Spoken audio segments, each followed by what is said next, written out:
right. Well, we're going to read the scripture for this morning. It's found in the book of Psalms, so if you want to turn or swipe there. Psalm 25, and we're going to read verses 4 and 5. Well, I'll read it. Show me the right path, O Lord. Point out the road for me to follow. Lead me by your truth and teach me, for you are the God who saves me. All day long I put my hope in you.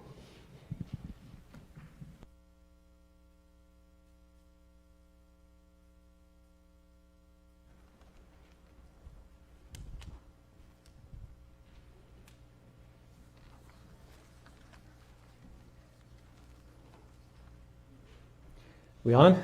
All right. Good morning. Before I start the sermon today, I noticed on the calendar there's a certain event that if we miss announcing it, it would just not be appropriate. Anyone know about tomorrow? Father's Day. Usually Mother's Day is the big event. Father's Day, oh yeah, it's one of those days.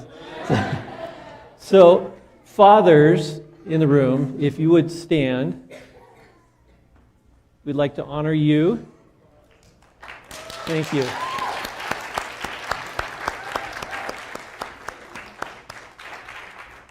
Thank you.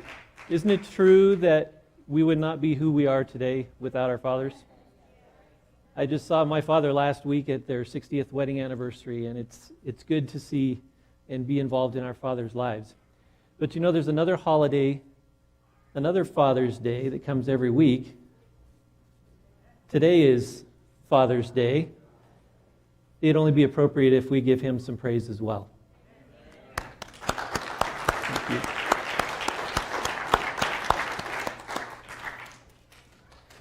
Let's pray before we begin. Lord, I ask for your Spirit today. Give me the words to speak. I pray that you reveal yourself today to each one of us. Thank you. Amen. If I were to ask how many today are Christians, what kind of a response would I get? How many of you are Christians today? If we went by world population shows about 1 in 3 is a Christian. So we could say, well, maybe 33%. In the United States, it's actually about 2/3. So maybe 2/3 would be a better estimation. If we went by the fact that we're in a church, some people might say, well, it should be 100%, right? Although you've probably heard that just because you're in a garage doesn't mean you're a car. So, what does it mean to be a Christian? What does it mean? Well, some people might say, you're a member of a church. Okay, your name's on the books. Is that what it means to be a Christian? If so, what church? Which church counts and which one doesn't? And what about people whose name is on the books but they never come? Or people who come, follow God, but their name's not on the books? So that's probably not the best definition of what a Christian is. Some people might say a Christian is a believer. And that makes sense. You want to believe in the one that you're worshiping. However, if you read in James, those of you that have heard this text before, James says, you believe that there's one God. Good. Even the demons believe that and tremble. So believing apparently is not what it's all about. That's a good start, but there's more to it than that. So what about a follower? Okay, not just a member, not just a believer, but a follower. Now that's a little bit better definition. Although nowadays this social media, we think about followers on Twitter, Facebook, LinkedIn. Okay, do you follow God like that? I just want to see what he's up to. Yeah, good for him. Yeah, I like what he's doing over there. I don't think that's the kind of follower that we're talking about today. Okay, I like God. So what kind of things can you follow? Well, some people follow directions. Okay, I'm not the best cook in the kitchen, So when I'm making something, I need some directions. You add a little bit of this, and a little bit of that, a little bit of this, stir it up, put it in the oven. Perfect. Some people follow God like they're following directions. Some people follow advice. You have friends, family that give you advice. You should really do this. And if I were you, I would be thinking about that. Is that the kind of follower that a Christian should be? Doing things that you should do? Or is following more about a person? Now, some of you this week have been participating in the YouVersion. How many of you, by the way, have been keeping up with that? If you haven't, you want to join the group. It's still plenty of time. Lots of good reading.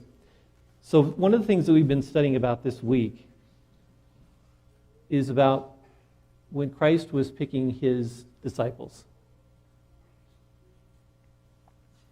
And if you think about different ways that people follow, were there people in Jesus' time that were following directions? Are there people in our time that are following directions? I did this, I did that, check, check, check. Oh, I messed up, got to start over again. In fact, you read, even if you're following a person or trying to, you read in Matthew, in fact, just this morning's reading, not everyone who says to me, Lord, Lord, will make it to the kingdom. And there will be people that say, we prophesied on your behalf. We cast out demons. We did all sorts of miracles. And what was his response? I never knew you. You were trying to do a list of things that you thought that I wanted you to do. I wanted you to follow me. And what is it that he said when he was picking his disciples? Did he say, okay, go read this, I'm going to quiz you on it. When you come back, we'll see if you pass. If not, you're out. Is that what he said? What did he say? Follow me. Don't follow these directions, don't follow that. Follow me. Following is about a person. So today I'm going to share a story from my own life about learning to follow God. And although this is my story, it's really his story. Some of you may have heard the last time that I spoke here, part one. I call this part two. It was about a faith-building experience that my wife and I had in our early marriage with young children. If Susie were here, she retitled it The Man with No Faith, which is probably more appropriate than what it was, God's Voice, Our Choice. So this story starts where that one ended. If you recall, I was, again, early in our marriage, we were living in a little town just north of Walla Walla. 3 young kids under the age of 7. Went without work, both my wife and I, for 2 months. And the Lord provided in amazing ways. Awesome story. I love telling that story. So about that time, after I was offered a job and the Lord got us through that point, we started attending a small church in Dayton, Washington. I don't know if anyone's ever been to the Dayton church. Way back in the day, Ellen White even preached there.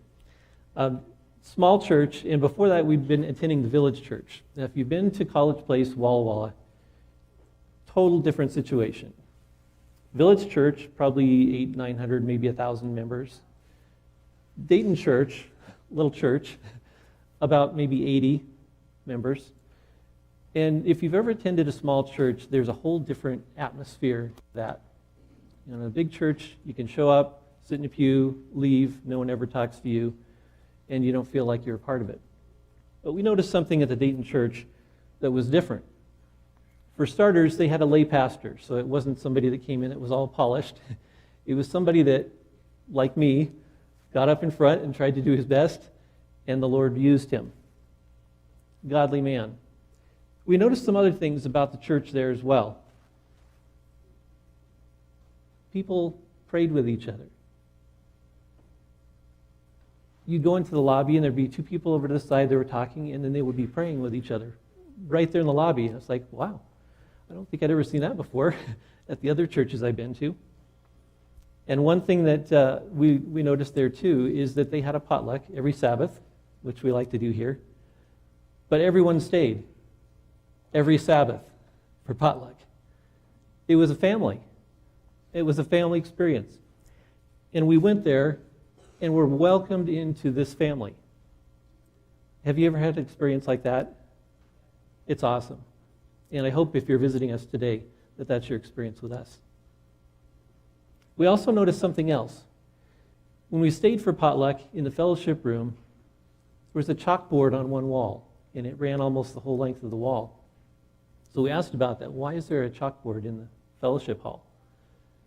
And we were told there used to be a school here, a little school years ago, but there hasn't been for a while. And we'd like to get one started again, maybe someday. My wife started thinking about that. And the more she thought about that, the more she felt impressed to start a school. Now, she was at home homeschooling our kids, and she thought, here we are in the community of Dayton, Washington. Public school, no Christian school options. All the kids know is that one education type. And where else can parents send their kids?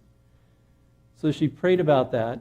She felt impressed to start the school, but not just any school, a school where there was no tuition. And the teacher would be a volunteer. Do you know any schools like that? There aren't too many, other than homeschools. So she felt impressed to do that, and so just as a side note, those of you that thought Shoto or Missoula opening schools was her first experience, not the case. So little school, and if you've never tried to open a school from the very beginning, there's a lot of things to do. You have to get with the state, there's certification, you have to form a board, there's paperwork, there's inspections, there's more paperwork. Okay, so a lot of different steps. And it took about, maybe a year for the whole process to happen. So fall of 2006 arrived. First day of school, we didn't know who would show up. We had 3 students. 2 of them were ours. So all of that work, and you would think, was it worth it? For that one student that wasn't ours, definitely it was worth it. And as the year went by, there were more students that were added as well. In fact, the next year when we opened, there was about 8 or 9 students, multiple grades. And my wife was feeling impressed to be able to spend more time there to help grow the school, to grow the community. So summer of 2007, we started talking about moving. Okay, we just moved to Waitsburg, and we thought, okay, Dayton's a little further. If we were in Dayton, then we'd be in the community and be able to work there. So we actually put our house on the market and listed it, and even made an offer on a house in Dayton with a contingency to sell our house, thinking, okay, Lord, here we go. We're doing this for you. Well, we had a lot of people look at our house, but nobody made an offer. So it was kind of confusing. We were stepping out in faith, so we thought. Nothing was happening. We were not sure what was going on. So in November, before winter is coming around, we decided to take our house off the market. Those of you that ever have small kids and tried to sell a home, trying to keep your house clean all the time for somebody to come in is a lot of work. So we thought, okay, we'll take it off the market. We'll maybe next year think about it. Well, it's kind of interesting that about that time in Dayton, an older couple moved from Ellensburg and joined the Dayton church. And they told us something that I had never heard before. We were talking about listing our house, and they were talking about their house that they just sold. And they said to me, God is our realtor. I said, well, what does that mean? He's got pretty good fees, I guess. What does that mean? He's got good connections, too. And they said, well, we asked God that whenever it's time for us to move, send someone to our door to knock on our door and offer to buy our house. Sounds pretty cool, right? And I said, well, that really sounds nice. And they said, yeah, it's actually happened to us more than once. So it's always one of those things, it's like, yeah, it's nice for you, but I don't know if that's really going to work for us. So it was kind of a shock to me that on a Sunday evening in February, I received a phone call from someone that I didn't recognize on the caller ID. And I answered the phone, and they said to me, no joke, "Are you interested in selling your house?" Now, it wasn't a knock on the door, but that was enough. At first I thought, is this a prank? Is this somebody that's, trying to kid me or fool me? But they said, no, we're really interested in buying your house. So we actually made arrangements to meet with them later in the week. And my brain was kind of going, this is odd. There's a text that comes to mind in Proverbs. Maybe you've heard of it. Proverbs 16:9. And it says, we make our plans, but the Lord determines our steps. So in my mind, I went to, all right, we're moving to Dayton. Here we go. This is the time. We've been waiting. Okay, now it's going to happen. That's where I went. The next morning, when Renee went to school, she had an email from someone. The email was from the Illinois conference. And the email said, we're trying to reach Renee Young.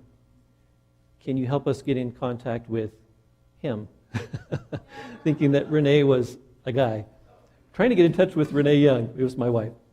And she thought, well, that's odd. I don't know anybody back there. We don't know anyone in Illinois. What would that be all about? So she followed up with it. And as it turned out, they were interested in offering, or at least interviewing, Renee for a position at a school in Rockford, Illinois. Some of you may know Merle Greenway, former teacher, department chair of education at Walla Walla, then college, university. He was the pastor back in Rockford, and he had reached out to Verley Ward, again at Walla Walla, who was working with the student teachers with all of their placements. And he asked her, he said, we have kind of a unique situation. It's a smaller school, multiple grades. Not everyone can handle a situation like that. Do you have any recommendations? And she said, I know the perfect person, but she'll never get her. Why? Well, both her parents and her husband's parents live in Washington. She just started a little school. She's never going to leave. So she's pretty well set. But that's who you want. That's who you would like. So at this point in our minds, they reached out and told Renee what was going on. In our minds, we're confused. Right? We thought we were going this direction, and now there's something this direction. And in retrospect, I think if those had not happened in that sequence, we may not have taken things seriously. But to have an offer on our house before we got a potential job is kind of like God saying, here you go. Here you go. Let's move this direction. Has that ever happened in your life? Where God just kind of opens the door and says, this is the way I want you to go? We weren't quite so sure. Again, we didn't know anyone in Rockford. We didn't know anything about the school. So we made arrangements to fly back there in March. And in our minds, we said, hey, our anniversary's in March, so if nothing else, good anniversary trip, right? To a place we haven't been. So let's see what happens. Now, those of you that are parents, if you're considering a move, what's one of the first things that you think about? The little ones, right? The kids. How is this going to impact the kids? We're a little more resilient as adults, we think. In some ways, actually, kids are. So I was thinking about our kids. We had 3 kids. Our youngest, Josiah, at that point he was 4 years old. I thought, he's too young. He won't remember anything here anyway. He'll adapt. He'll be fine. And I thought, what about our daughter, Sydney? She was about 7 at the time. Well, if you know Sydney, and I don't know, some of you probably do, she's everyone's friend. She makes friends easily. She can be best friends with someone that she just met. So I thought, she'll be fine. She'll have a whole new batch of friends and still have her old ones as well. So Sydney, yeah, she'll probably be fine. But then there's Nathan, who's our oldest. Kind of shy, kind of reserved, doesn't really like change. Kind of likes things set, routine, normal. I thought, that's going to be a hard one. Not sure how that's going to work for him. So we were back in Rockford. Renee was inside for the interview. I was outside. And I was talking to God. Have you ever done the talking and walking thing? All right, God, here we are. What do you want us to do? Is this something that you want us to do, to move clear back here, away from our family, our friends? Is this really from you, or is it from some other distraction? Maybe we're supposed to be back there and this is distracting us.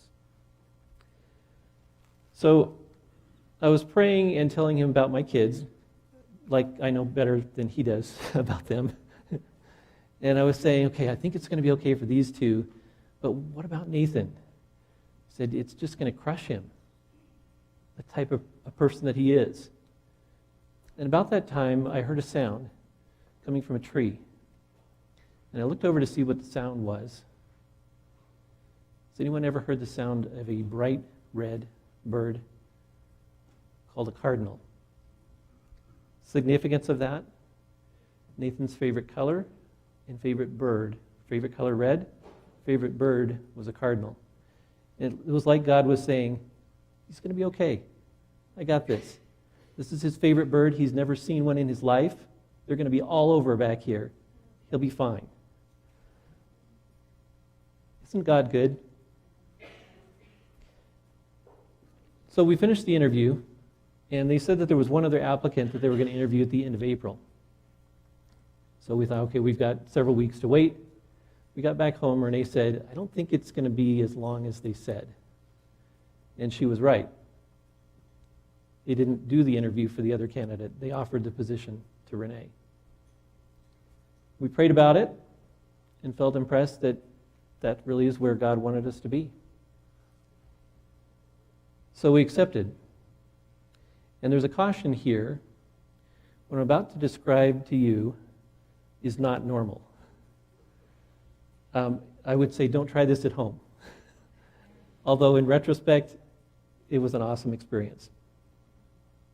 So we had an offer on our house. The people that had called up and said, we'd like to buy your house. They had their house on the market. You know how it works. So they had a contingency. They had to sell their house before they could buy our house. And you kind of stack up these dominoes until somebody comes along with a cash offer, and then all the houses sell. So we had this contingency, but they hadn't sold their house. Have you heard the phrase, wait on the Lord? Sometimes that's hard.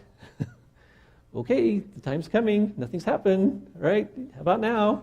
And we try and give God little hints about, now would be a good time. But nothing happened with their offer. The moving van was scheduled to come in July, first week of July. Nothing happened with our house. Still had the offer, and they couldn't sell theirs. An interesting series of events took place. On the way to our house, the moving van company, the driver who was driving that vehicle, parked the truck on the side of the road and walked away. He was done. Career change, I don't know what got into his mind, but he left the truck and said, it's here, come pick it up. So they flew out another driver who picked up the truck, drove to where we were, and actually helped us finish packing at the end. Nice guy, and we kind of described our situation, because one of his first questions is, okay, so where are we going? And I said, well, that's kind of the thing. We don't know exactly an address yet. We know a town, but we don't have an address yet. He said, okay, well, that's interesting. But he said, I live in Milwaukee, that's just about an hour, maybe an hour and a half from Rockford, how about I just park the truck at my house over the weekend, because it takes several days to get there, and then on Monday, I'll drive over and you give me an address. And we said, okay, that sounds like a plan. Not sure how that's going to all work out, but we're trusting that God wants us there, and so he's going to kind of work things out for us. We had contacted a realtor to look at houses in Rockford. In fact, we'd actually flown out about early June just to look at things. But at that point, we didn't have any money from our house yet. We hadn't sold it to put as an offer on another house. But we had some that we were going to look at. So we set off about 2,000-mile journey from here to Rockford, saw some relatives along the way, and I kind of felt like Abraham. You've ever read the verse in Hebrews? It was by faith that Abraham obeyed God when he called him to leave home and go to another land, and he went without knowing where he was going. That was me. All right, here we go. I don't know where we're going to end up, but we're going, and this is our faith experience. And it was about halfway there in Cheyenne, Wyoming, where we stayed. We received a phone call from our realtor that said, good news. The people that are buying your house just got a cash offer on their house. It's kind of like the priests that were carrying the ark and they stepped into the water and then the waters parted. Halfway there, God said, okay, now's the time. I've got you. So that was good news. We stayed with my brother on the way and arrived in Rockford early Sunday afternoon to meet with our realtor to look at some houses. And there was one that we're particularly interested in. A little bit of land, kind of out in the country. We thought good for the kids. Looks like a good house, decent price. But we hadn't seen it in person. Now, there's a reason why you want to see a house in person. Okay, what it looks like on the internet with all the pretty pictures and everything, that's nice. It looks, wow, it's just perfect. Everything's just great. So when we went to look at the house, we noticed several things. Number one, the basement smelled really bad like mold. And we thought, okay, this could be an issue. Number two, there were no appliances. So no dishwasher, no washer and dryer, no refrigerator, no freezer, no anything. So we thought, okay, there's extra expenses if we buy this house. And then we went upstairs and looked at one of the bedrooms and discovered a bunch of carpenter ants. A little trail going back and forth and some wood erosion. And all of a sudden we thought, this is not so perfect. This is not what we thought it was going to be. What do we do now? Here we are. There's a truck coming the next day to somewhere. We don't know where that somewhere is going to be. So the kids were hungry, and we thought, we'll go get something to eat. Okay, that'll at least give us a break. Went to a restaurant. We're sitting in a booth with our realtor, and I don't remember whose idea it was, whether it was hers or ours, but we all agreed we really need to pray right now because there's nothing we can do. We're out of time. We don't have a location. What are we going to do? So we prayed a very simple prayer. Help. Help. We need your help. There's a moving van coming tomorrow to drop off all of our things. We have nowhere to put them. We have no address. Have you read the verse in Isaiah that says, before they call, I will answer? And while they're still speaking, I will hear. So a realtor said, do you remember when you were here before, you looked at a house that you really liked, you wanted to make an offer, but the owner said she didn't want any contingencies because you didn't have a cash offer on your house. You couldn't just sell it. We said, yeah, we kind of did like that house. She said, I wonder if that's still available. So the next few minutes were a blur where she was making phone calls to this realtor of the other person. And she said, you know, the interesting thing is, the house is not sold. She's actually out of town. She was a teacher. She was in California for the summer, so she wasn't even there. But she said the house is still available, and her daughter lives in town, and her realtor owns a moving truck, and her realtor's partner is a mover. And so what they're going to do for you, and it was just like, what? And our realtor said, this never happens. It never happens.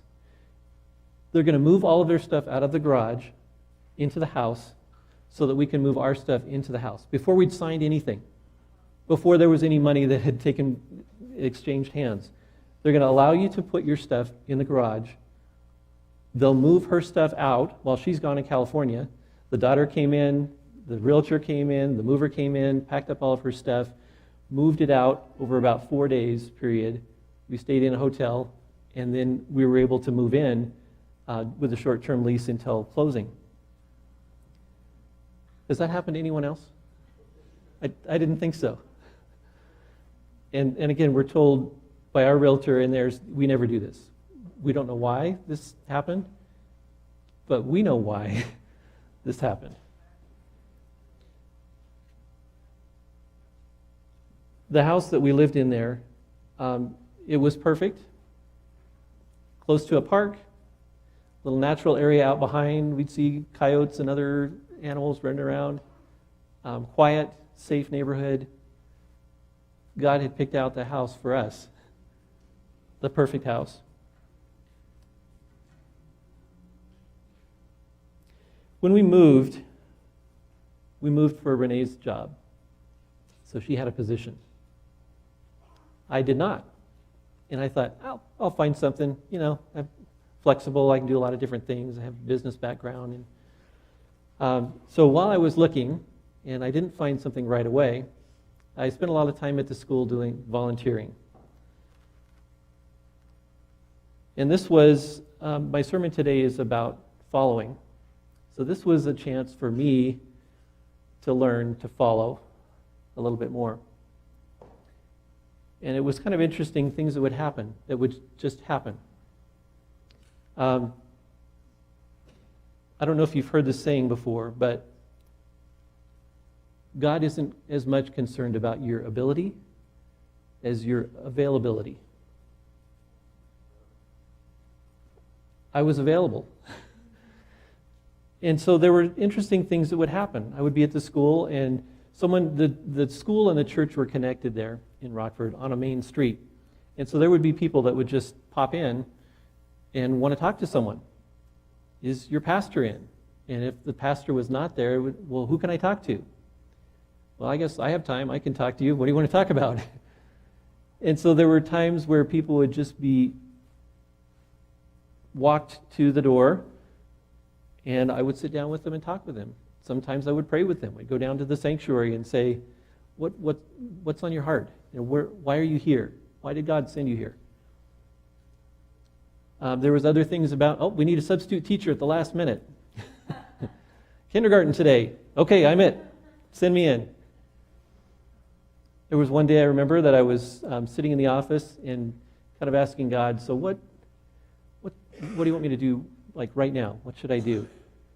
And I was given the impression, check with Donna, see if she needs help. Donna was the one that prepared the meals. She was the cook. And so I went downstairs and I said, hey Donna, you need some help? And she said, more than you know. The stuff that I put in the oven is not cooking as fast as it could. I'm out of this other thing, and the kids are going to be down here in just a short amount of time. I said, all right, what can I do? I'm here. And she gave me some directions. So it was neat little experiences like that, again, God was teaching me to follow Him, to listen to His voice, not look at a list of things, done, done, done, done, but to follow Him. One of the jobs that I had when I was there was working for the Census Bureau. I don't know if anyone's ever worked for the federal government, for the Census Bureau. Kind of a temporary job, where they're taking count of enumerating all these homes, how many people are there, what their ages are, and all of that. So I ended up getting a job. And the leader, the boss of this group, was a big guy, very intimidating, not very cheerful, pleasant, friendly. And doing my job there, interacting with other people. And I remember on one of the breaks, someone came up to me and said, I've noticed that you don't seem to be afraid of him. Why? And I said, I know somebody a little higher up. And was able to share my faith a little bit with that person. So, interesting experiences of learning to follow God. We lived there for about 4 years, had some good memories, some challenges, grew closer as a family, and all of that happened. Why? Because we followed where he led us to. And we were there until we later moved to Yakima, which is a different story. But all of those blessings came from following God. I'm going to share a story that's not mine here in closing, kind of a humorous thing that I heard. Maybe if you heard it too on the radio, sorry for a second time. I heard this a few weeks ago. Where is Jesus in your life? How do you treat Jesus? Some people treat him like a spare tire. He's in the trunk. And you don't really even think about him until you really need him. Oh, good. Here he is. Pull him out. Okay, and then when you're done, put him back away. Okay, maybe you pull in the church parking lot. Oh, time to get God out of the trunk. Okay, here he is. And then when we're done with church, back in the trunk you go. Is that how Jesus is in your life? Some people would say, you've probably seen the bumper sticker, Jesus is my co-pilot, right? So he's with me, he's not in the trunk. No, he's right here in the seat. I can talk with him, and that's good. Who's driving your car? You're still in control, right? It's my car, I have the steering wheel, I have the accelerator and the brake, I'm driving this thing, and I talk with him every now and then, say, so how do you like the view? And is that how Jesus is with you? Some people will say, no, I know what you're driving at. Jesus is driving my car. And I hope that's the case, but I'm curious, how many of you are backseat drivers? Why did you turn left here? You were supposed to go right. You better slow down. Okay, are any of you backseat drivers? Hopefully not with God. He knows where he's going. He knows what's up ahead. He knows where you need to be. So hopefully, Jesus is driving the car of your life. So as we close today, think about who is leading in your life. Who is following? And who are you following if you're doing the following? What kind of a Christian are you? Are you a member? My name's on the book, so I'm good. Are you a believer? Good. Or are you a follower? And are you following directions, good advice, or are you following a person? One of the things that was said to us before we moved and we were thinking about everything was, what do you want to do? When you think about God's will, how often do we think about, what do I want to do first before what does he want? What is my will before I look at God's will?